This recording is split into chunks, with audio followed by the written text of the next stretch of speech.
Hello. Horses feature prominently in Anglo-Saxon culture.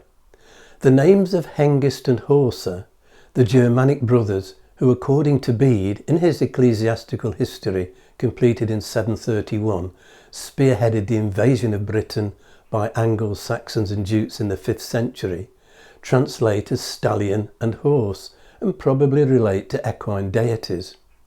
A white horse is an ancient symbol of Kent and features on the county's coat of arms.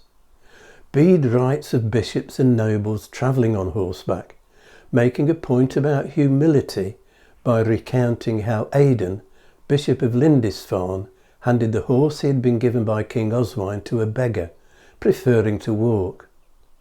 Bede also tells the story of how Heribald, a young cleric who later became Abbot of Tynemouth, went against the orders of his bishop to take part in a horse race, and recounts an event involving a horse in which he describes the rider taking off its saddlecloth, a clue that saddles were in use at the time Bede was writing.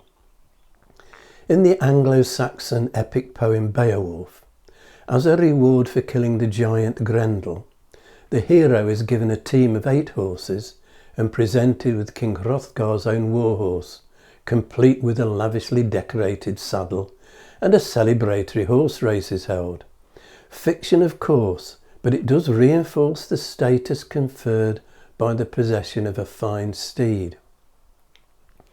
An Anglo-Saxon copy of Psychomachia, or The Battle for the Soul, a 5th century allegory of the battle for supremacy between the virtues and the vices by the Roman Christian poet Prudentius, aptly described by the British Library as a medieval comic book, contains interesting illustrations of horses, including one pulling a chariot. Undertaking his mission to Germania in 723, the English monk Boniface was instructed by Pope Gregory III to ban converts from eating horse meat. A papal edict against what it described as this abominable custom followed a decade later. A prohibition presumably intended to distance Christian from pagan practice.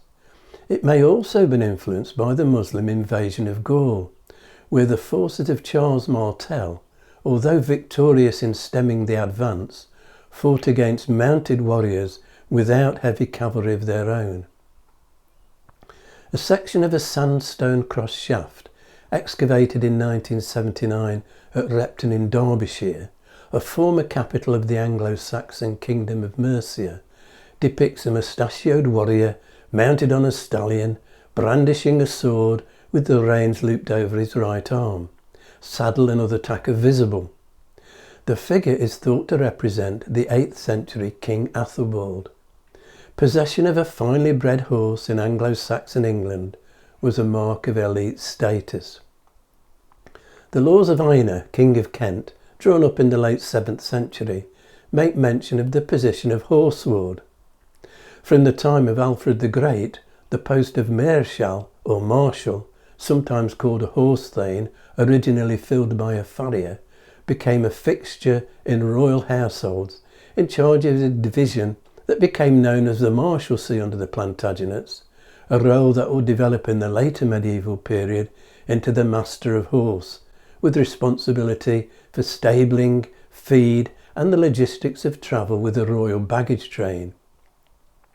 Monk and historian William of Malmesbury, in his Deeds of the Kings of England, completed around 1125, tells how Alfred's grandson, King Athelstan, received a gift of what were described as running horses, presumably racehorses, from Hugh the Great, Duke of the Franks, a kind of bride gift in the run-up to Hugh's marriage to Athelstan's half-sister Eldhild in 926, intended to promote an Anglo-Saxon Frankish alliance.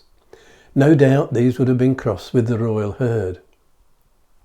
In his will of around 1002-1004, Mercian noble Wulfric Spot left a rich endowment to re-establish a Benedictine monastery at Burton-on-Trent in Staffordshire. His bequest included 100 wild horses and 16 tame geldings. While there's little documentary evidence for studs in Anglo-Saxon England, place names such as Studley in Warwickshire, recorded in 1005 as Stodley, and Stodmarsh in Kent are convincing. There was clearly a demand for English horses from abroad, possibly to the extent of threatening to create a domestic shortage. In 930, King Athelstan banned commercial exports, allowing only the sending of horses as gifts. A charter of King Edred, granting the Minster of Riclover in Kent, together with its lands to Canterbury Cathedral in 949, references a racecourse. With hard evidence scarce, the extent to which Anglo-Saxon nobles hunted recreationally has been the subject of scholarly debate, but the circumstantial evidence is compelling. A charter of King Athelred of 1008, concerning an estate at Ralston in Staffordshire, includes a boundary clause describing a plank fence crossing Brackenhurst, a place name that survives in part of Needwood Forest, later designated as a private hunting chase by the Norman lord Henry de Ferrers. Harold Godwinson is pictured in the opening scenes of the Bayeux Tapestry riding with a hawk on his arm, accompanied by his hounds. A royal deer hunt features in the life of the 10th century monk St Dunstan, who rose to become Archbishop of Canterbury, in an episode where King Edmund has a near-death experience in pursuit of a stag. Hunting was recreational and provided resources, but importantly, it also served as riding practice, sharpening horsemanship. Customs varied between manorial estates, but as a general rule, the upper ranks of the free peasantry were required to have a horse and arms, and act as messengers and military retainers of their lord. Below them socially, the yeoburh class, who were required to pay rent in cash or kind and perform extensive services in return for a patch of land, might be obliged to provide a horse for cartage. Separate descriptive words for horses in the Old English language differentiate between animals used as pack horses, draft animals to pull wagons, and those used for riding, for which simple prick spurs were used, and horses for other purposes. There is no word in Old English for a plough horse. Horses were used in agriculture. An image of a horse with a shoulder collar drawing a harrow appears in the border of the Bayeux Tapestry. It was the adoption of breast harness, and significantly the padded shoulder collar during the 11th century, tack that allowed full power to be applied without constricting the windpipe, that horses began to be used for ploughing. Replacing teams of 4 or 8 oxen with 2 or 4 horses, much faster and able to work for longer periods, offered potential benefits, but economic factors, including additional feed costs for horses and the meat value of an ox at the end of its working life, meant oxen continued to be favoured as plough animals into the 15th century. Shoulder collars also allowed maximum power to be exerted in hauling carts, as well as facilitating reversing and control on downward slopes.